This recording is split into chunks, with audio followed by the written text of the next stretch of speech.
Good evening, everyone. Welcome to my accounting class. I am so happy to see all of you.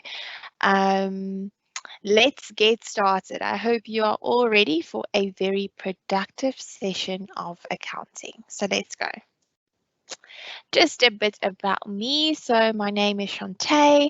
I will be your grade 12 accounting tutor for this session. I teach grade 12s, I teach grade 11s and 10s, as well as some EMS to the grade 9s. I absolutely love and adore accounting. I have a big passion for it. I went and studied accounting. I went and did my articles, and then I came and did my PGCE, and now I'm here ready to be of assistance to you. Okay, so I love my classes to be interactive. So if there's any one of you, can you please just use the chat box, please use the Q&A. It would be great to hear from you. It also sets the pace for the class. Am I moving too quickly? Am I moving too slowly? If there's any questions, I am super happy to be of help. Okay. What we will be doing today is we will be doing inventory. Okay, so that's our lesson for today. We'll look at the theory, then we'll look at the two different methods that's being introduced. So last year you only heard of the perpetual and the periodic inventory system, and this year we're taking it a bit further and looking at the first in, first out method. Okay. On Friday, which is tomorrow, you can meet me here from 5 to 6, Laka on a Friday from 5 to 6, and we'll be doing inventory again, and we'll be doing internal controls, okay? I think this is an important lesson to attend as well, because I'll be speaking about in paper 2, it gets a bit more difficult in your how to apply your knowledge, right? So it will ask you what internal controls can I put in place to make sure that my assets doesn't get stolen, doesn't get damaged, all of these things. I call them mark fillers, but in paper 2 there's a lot of them to see, can you actually make physical sense out of the business? Can you apply your mind? So I think that's very important. Okay. Then just some admin from my side. Like all of you know, we went from our Zoom platform over to our Microsoft Teams platform. So if you know anyone that any of your friends that might also this helpful, please share. What you do is you go to africateamgeeks.co.za and you register your email address. They will email you a link to your personal email address for you to meet here tomorrow. So next week, because Monday and Friday is a public holiday, so we'll have class Wednesday and Thursday. Okay, so please go and register or tell your friends to register so we can be a community that can help and succeed in accounting. And if you want to find us on social media, please find at Africa Teen Geeks. Okay. Now let's get started. I want us to first tackle the theory. Okay, let's see. Is there any questions? It doesn't seem like there's any questions. Okay, I'm going to leave this open. So if we do have questions during the lesson, I can see what our questions are. Okay, so we look at our inventory. Let's start right at the beginning. So this is going to be a theory lesson, and then it's also going to show you an example. Okay, so that's what we are going to do today. It says, inventory. When we talk about inventory, we are referring to the trading stock that is bought by a business with the intention of selling it. Okay, this is normal basic knowledge. In grade 11, you learned that a business can record the amount of stock on hand either by means of the perpetual inventory system or by the periodic inventory system. Okay, this is also basic knowledge. But now we see if the perpetual inventory system is used, the trading stock account is always debited when inventory levels increase and credited with cost of sales when inventory decreases, okay? So this is the normal one, you know, right? This is when someone sells and I debit my bank, so I increase my bank, I credit my sales, I'm increasing my income, and then I'm decreasing my trading stock by crediting trading stock, and I'm also debiting my cost of sales, increasing my expense. Okay, so these are the things you know. But then the balance of the trading stock account therefore always reflects the balance of the inventory that should be on hand. However, a physical stock count must be done at the end of the financial year to determine the actual balance of trading stock on hand. What I would suggest for you to do is maybe screenshot this or take a photo, make some notes. These are very important to also make sure, go Google some advantages and disadvantages. Go do your homework, because they can easily ask you, what is the advantage of a perpetual system or what's the disadvantage? What I as a teacher also like to ask for my students is to say, okay, they now use a perpetual inventory system, but what would the benefits be if they moved over? Or is this a good system? Give your opinion with examples or explain why you feel that way. So then it's very important to make sure that you know some advantages and disadvantages so that you can write those down and motivate why you feel one way or the other. Okay, if the periodic inventory system is used, no continuous record of the increase or the decrease of inventory is maintained. When goods are purchased, the purchaser's account is debited, and when goods are sold, the when sold, we are recording it with the selling price. Okay, so can you see this is not the one we normally use, so they don't even decreases the stock, they don't account for cost of sales. Okay, so now they say at the end of the accounting year, a physical stock taking will reveal the value of your unsold stock. This closing inventory is usually calculated by the cost price of the goods that were sold during the year. Okay, so I don't know what your plans is after this year, whether you want to just get accounting over and done with, whether you just want to get a distinction from it, or whether you actually want to pursue maybe a career or maybe just go study it for opening a business one day, having a good background of what finances is, because I truly believe that finances is the backbone of any business. And if you if you want to manage your business well, you manage your finances well. You can be a great leader, but if you don't know anything of finances, or your finances are finance lady is giving you some trouble, then you most definitely will have trouble moving forward. Okay, so let's see. All organizations, irrespective of which inventory system they use, they will have to conduct a physical stock taking. So those of you who will be studying and going to do the articles, I always hated it as a first year because you have to do all the physical stock taking, and usually obviously always happens at the end of the year or the end of their financial year, which is sometimes 28 Feb, sometimes June. And if you have a nice company that has a 31 December year end, you'll be the one not at the New Year's party. You'll be the one counting the burger patties at McDonald's. That was a true example of one of my friends. On New Year's Day. Okay, so here we just say that by the physical stock taking, we embrace two aspects. It determines the quantity, so the amount we have on hand, as well as the value. Okay, what is the value, the rand value of the stock? Okay, now I quickly want us to look at this question. See if I can zoom in a bit. Okay, there's no questions yet, so that's fine.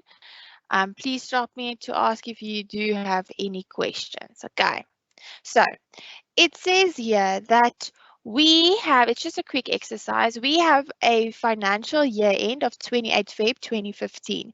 Now, why did I circle it? To me, it's very important to know exactly when is your financial year end in any question, whether it's fixed assets, whether it's reconciliations, whether it's debtors or creditors, whether it's financial statements, or ratios in any analysis and interpretation. I need to know with what am I working, with what year am I working, and where do I need to look for information. Okay, the markup is 25% on cost. Now you'll see me, I'm a big fan of making notes. So while I read it, I identify in an example, in a question, what's important. This is exam technique for you to take note of. And then there's not enough time to go back and reread all of these things. So I make a note here. I say, okay, remember, this is 25% on cost so that I can quickly identify it and continue with my question. They want me to prepare a trading stock account on the perpetual inventory system and a trading stock account for my periodic inventory system. Okay, now can you see that the balances they are giving me is my closing balance? Now guys, this is also very important. This is very important to see. Do they now give me my opening balances or my closing balances? Today I had some students in my grade 11 class getting a whole question on partnerships incorrectly because they didn't read the question properly. So it's very important to know, am I working backwards? Am I working forwards? Forwards meaning you have the beginning of the year financial figures, backwards meaning you have the closing balances. So can you see now here, I went and said, okay, remember we have the closing balances. So when they indicate to me 1 March, I know that this is an opening balance. And I go note that, I write that down. I say to myself, have a look here. This is the opening balance. I highlight the date just to make sure that I see it. Because sometimes there's a lot of information, there's a lot of stress, there's a lot of time pressure. You don't have time to always see all of these things. And with accounting, you have to read, okay? So now we have trading stock at the beginning of the year with our 478, and then they purchase some stock during the year. They also return some stock to creditors. Now there's two things that's going to come into play in just a moment when we do first in, first out and weighted average method, but just hold on. Let's quickly continue this. Now it says the carriage paid, so the amount they paid for the transport, custom duty. So obviously we can see these things were imported. Just a note, do you guys know that with VAT there it's an exempt good, so there is no custom duty. Why? Because the government wants to motivate people to actually export stuff. There will always be VAT and custom duty on imports, because why? They want to stimulate that people actually start buying things in the country. Okay, so I'm just dropping some general knowledge here that you as a grade 12 student need to know in order to succeed. Okay, so you need to be able to actually read all of these things. You'll most definitely get something about the COVID-19, about even if it's an inventory question, what about damaged stock? What about stock that's old? That expired, how am I going to do that? So you most definitely will get either a theory question based on that or just a normal question. Okay, so then we had trading stock on hand at the end of the year. That's very important. So I have my trading stock balance, right? And then we have our sales and debtors allowance. So let's quickly have a look at the perpetual inventory system. Let's have a look. So the first one I would do as normal. So I would, they want my trading account, right? Not my trading stock, that's important, my trading account. So what would that be? I would credit I would credit my sales with what? With my sales amount minus my debtors allowance. Okay, that's very important. Okay, so there I'll get a figure of 862,500. You all with me still? Do you understand? Okay, so then I'm going to account for my cost of sales. Now, how do I get my cost of sales amount? Because can you see they haven't given me any cost of sale amount when I follow a perpetual inventory system? They don't need to. Why? Because they give you the markup for a reason. So that's the thing. When I studied tax as well, my tax lecturer always says, I give you stuff in a question for a reason. And the more you do questions, you understand in accounting, they give you stuff for a reason. They don't just give it to you because they want you to actually do something with it. So they say there's a markup of 25%. Can you see that therefore this amount, right, this 862,500 is represented by 125%. So the weight is 125%. My markup, which is my profit, is 25%. And then I have my 100%, which is my purchase price, my cost price, right? Sorry about that. Then I have my 100%, which is my cost price. Okay, so how do I work out my cost of sales? I then take what I want, which is my 100%, over what I have, and I times it by the amount that I have. Okay, so I know by this time, I'm pretty sure you guys all have that what I want over what I have amounts. Okay, then I get a balancing figure for my profit and my loss. So my gross profit, I get a balancing figure for my profit and for my loss. Okay, so this is my gross profit. That's important to note. Then I move over to my periodic inventory system. Okay, we have our trading account, right? Still no questions. Okay, that's fine. We have our trading account, our periodic inventory system. So the sales stays exactly the same. I'm happy. So I'm writing down the sales amount. Like I explained now, I am happy with the sales amounts. Okay, then let's look at what happened. I have opening stock. So all I do is I take my opening stock and I write it down.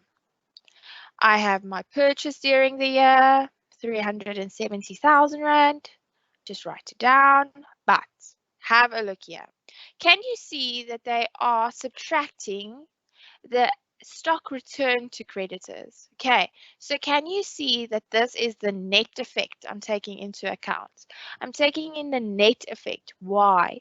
Because I purchased stock to worth 370,000 Rand, but I only actually had and brought in 357,000 rands worth of stock. Why? Because I then returned 12,900. Okay, 12,900. That's what I brought. That's what I returned to my supplier. Now we say, okay, we have to account for the transport, okay, the freight. So we had to account for that. And we also have to account for my custom duty. So there's my custom duty I've accounted for. Now, something I want you to see. I want to stop for a moment.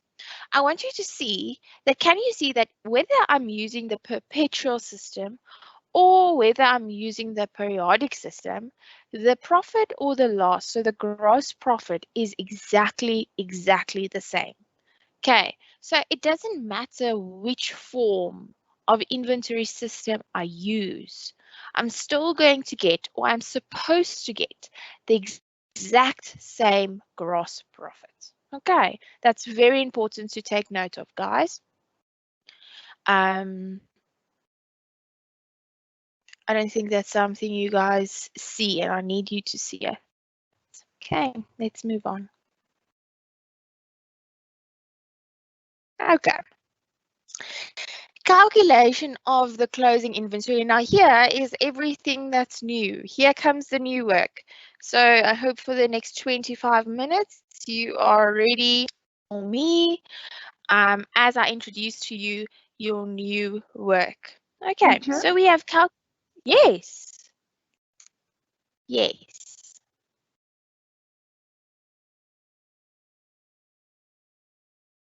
Hello?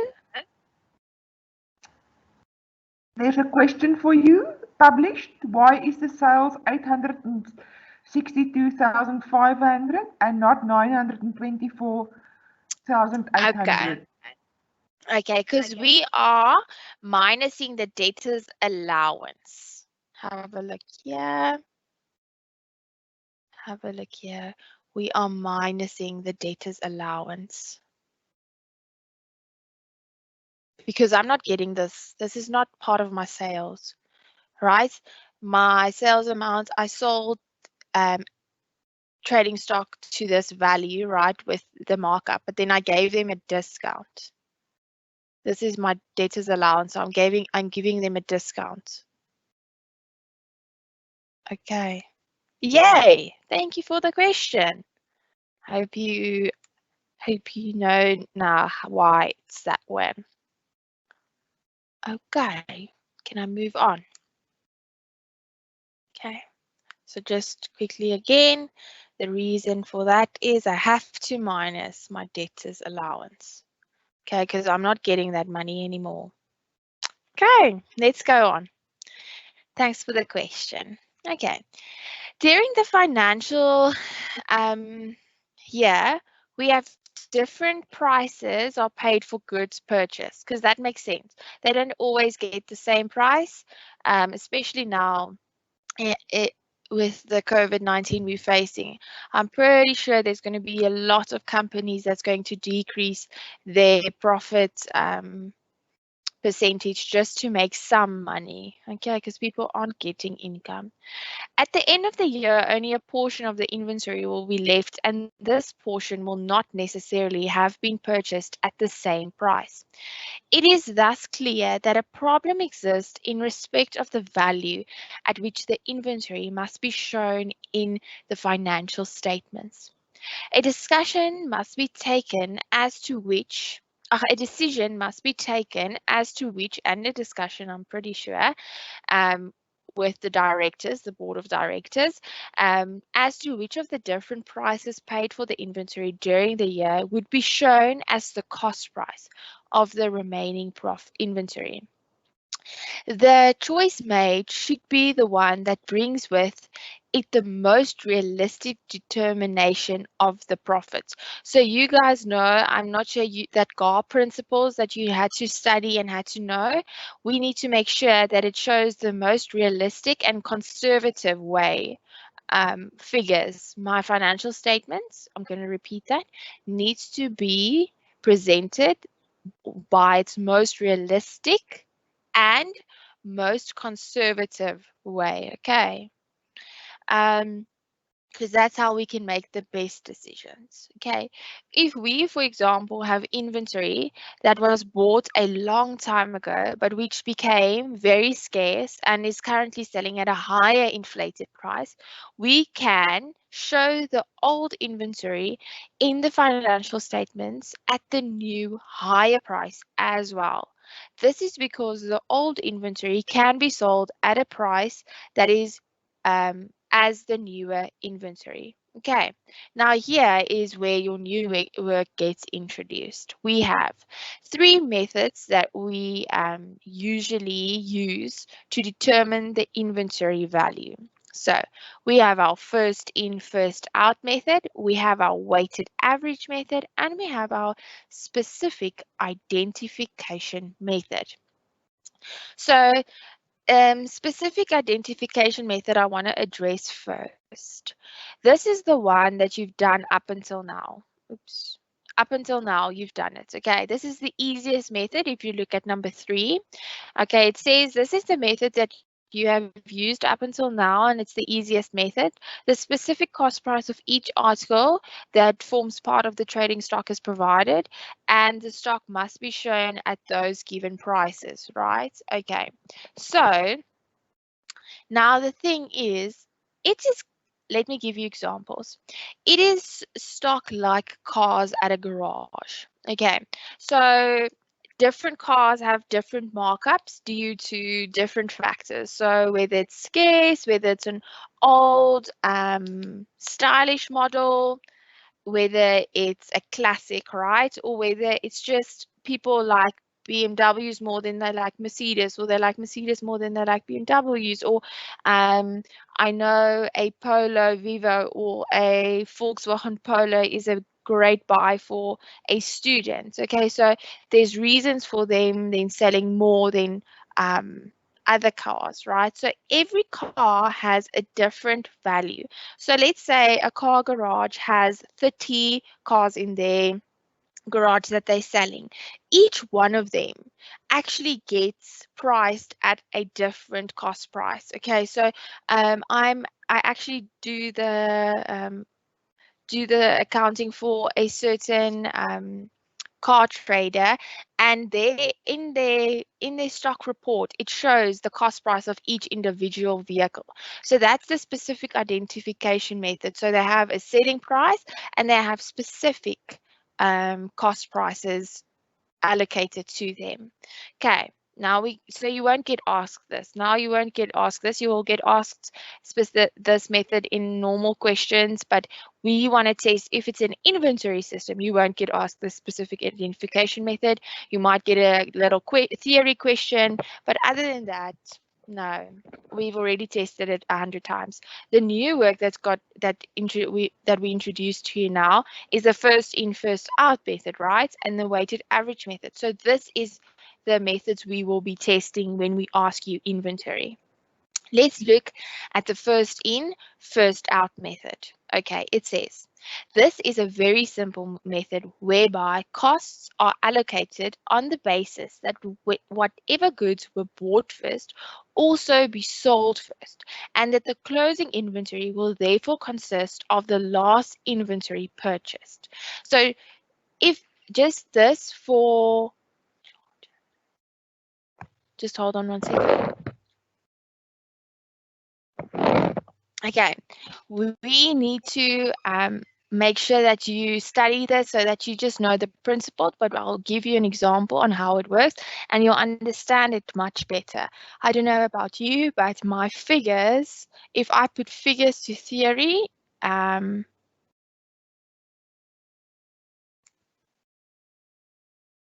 answer your question now.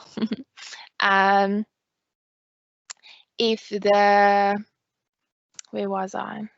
If my theory, if I always have figures with the theory, I can understand it better. So I have a question here that says, is it always the balancing amount? Yes. Yes, it is. It is always a balancing amount. Okay. Great. Yay, we have some questions. I love answering questions. Okay. Then we have our weighted average method. This is when this method is used, it is important to differentiate between whether we are using a periodic system or whether we are using a perpetual system.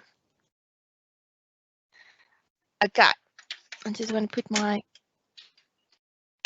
computer on charge. There we go. So you'll see why it's so important. It's also very important to see there is a difference between how you handle stock that you return with your first in, first out method and how you handle your stock returned with the weighted average amount. But we'll get to that when we put some figures to the theory. Okay, it says, if the periodic inventory system is used, so let me refresh your brain. It's this one where we make sure we account for all of my expenses individually. We say the weighted average cost of every item is calculated by merely dividing the total cost of the item bought during the year by the number of items purchased. Okay, and now we go and we say the number of items in the closing inventory is then multiplied by the weighted average to calculate the total value of the closing inventory. Okay, let's see if there's questions. Nothing. Great. If the perpetual inventory system is used, a new weighted average must be calculated every time the new inventory is purchased. The cost of sales amount is debited and with the new weighted average of inventory every time the inventory is sold. Okay, so now I want to take 15 minutes and I just want to explain to you the theory and give you an example to that. So these are just other notes, additional notes. I'll give you a minute to quickly screenshot it if you want to use it. Okay. I'll move up and then I'll move down because it's a great way of studying. So my method, when I teach my students, I don't want you to go and make additional notes. This is not a subject you should summarize. Yes, you should summarize the GAR principles. Yes, you should know what internals controls is. Yes, you should summarize ethics. But that's why I am here, okay?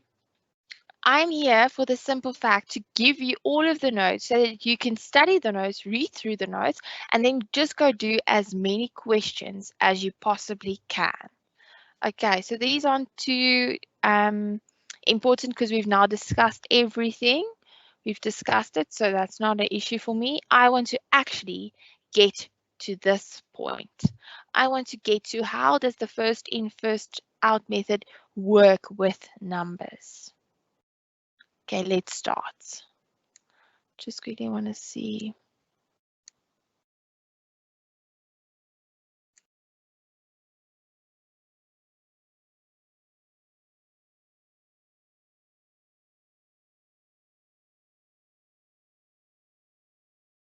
Am I back?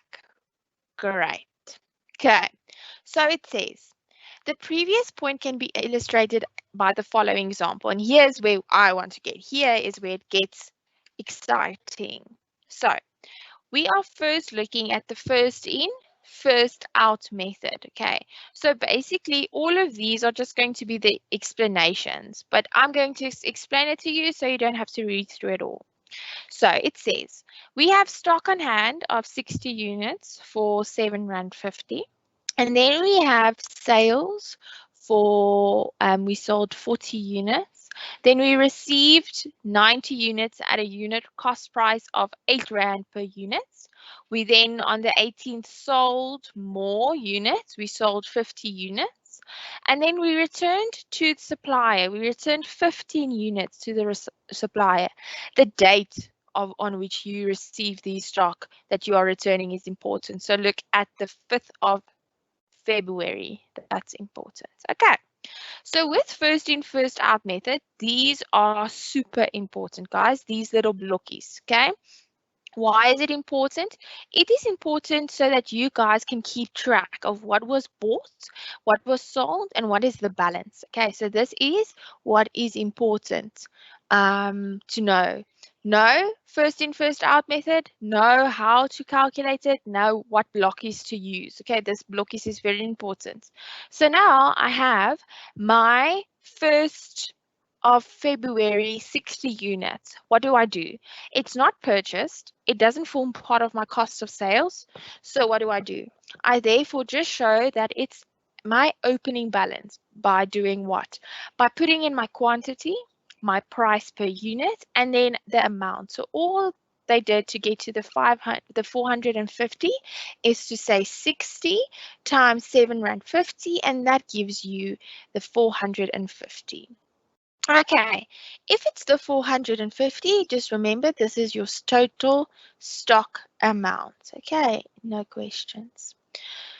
Then what they did is they sold items. So they sold 40 items. Now with the first in, first out method, what does that mean? That means that the units I first bought, okay, I first sold. Okay, I sold first. So the units that I bought first, I sold first. What does that mean? Now we only have 60 units of the one stock of R7.50, but that's the one that I'm going to sell. So I'm going to now say I sold 40, so I'm going to say 60 minus 40 is going to give me 20. Okay, the unit price is R7.50. Why? Because it has to do with the 60. Okay, and at what price? At 300. How did I get that? I just said 40 times R7.50. Now I have left, what do I have left? 60 minus 40, which gives 20. Why? How come? Because I sold it, so I don't no longer have it, right? So that gives me my 20.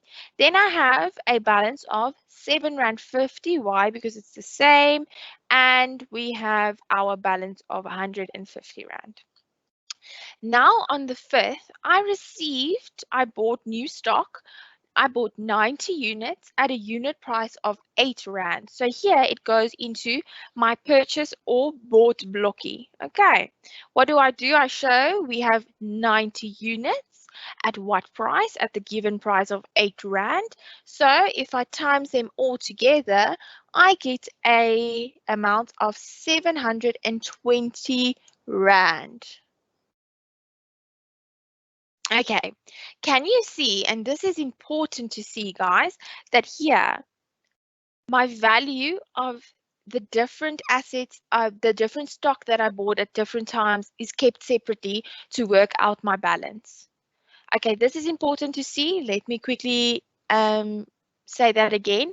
It is very important to see that your units that you bought on different times and the different unit values are shown separately so that you can work out the correct total stock price. Okay, so now I go and I say, okay, I have at the end of day 5 Feb, at the end of that day, I have stock of the value of 870 Rand. But what is that stock made up of? It's made up of my 20 units at the price of R7.50. It's also made up of my 90 new units that I bought at a price of 8 Rand. Okay, and then you add the 150 Rand together with the 720 to get the 870. Okay, that is important. Now on the 18th, we sold 50 units. Okay, we went and we sold 50 units. So what does that mean? That means that I'm going to say, I'm going to sell first in, first out. So I first have the 20 units left at the value of R7.50. Can you now see that the first thing I'm going to sell is the 20 units at R7.50? Then there's nothing of that left. First in, first out. The first stock that I had, the first stock I'm going to sell. So that is that 20 units, right? Then we have the 30 units. Now, where did they get the 30 units? The 30 units are literally just saying, okay, we sold 50 units. I'm taking out 20 units from the stock that I first bought. So now I have a balance of 30. So it's just 50 minus 20 will give me 30. So the rest, the other 30 I'm selling with the cost price being 8 Rand. Okay, so that gives me a total of 240 Rand. So what does that leave me with? That leaves me with 60. That leaves me with 60 balance, a balance of 60. Where in the world did you get that? Okay, so we can't say we have a balance of 20 anymore because now we've taken it out, right? We've taken that out, so that leaves me with nothing.